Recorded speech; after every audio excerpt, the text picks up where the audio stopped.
Nasamsam sa Zambales ang sinasabing pinakamalaking drug haul sa kasaysayan ng bansa matapos madiskubre ang 10 bilyong pisong halaga ng shabu sa isang bangka. At live mula sa Maynila, nasa frontline ng balitang yan si Camille Samonte.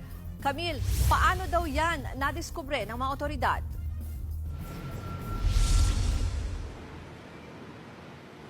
Ruth, aabot nga sa isa't kalahating toneladang shabu ang nakumpiska ng Northern Luzon Naval Command at Philippine Drug Enforcement Agency o PDEA sa laot ng Zambales. Ayon sa mga otoridad, may halaga itong 10 bilyong piso.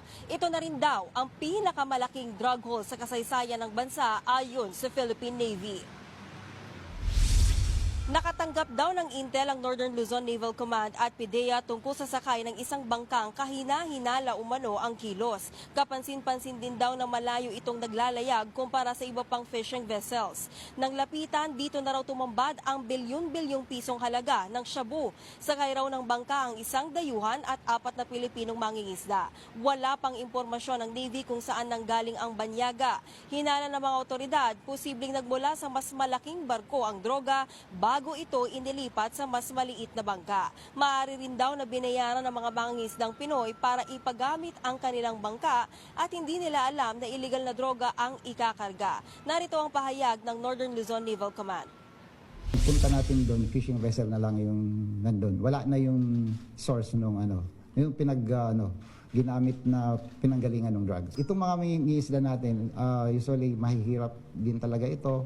So if they have a chance to earn more easy money, pwede sila talagang magamit ng mga syndicate na ito.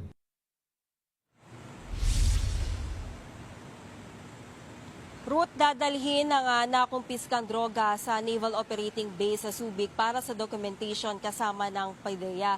Patuloy rin na inaalam ng mga otoridad kung saan nagmula ang illegal na droga bago ito isinakay sa fishing vessel. Ruth?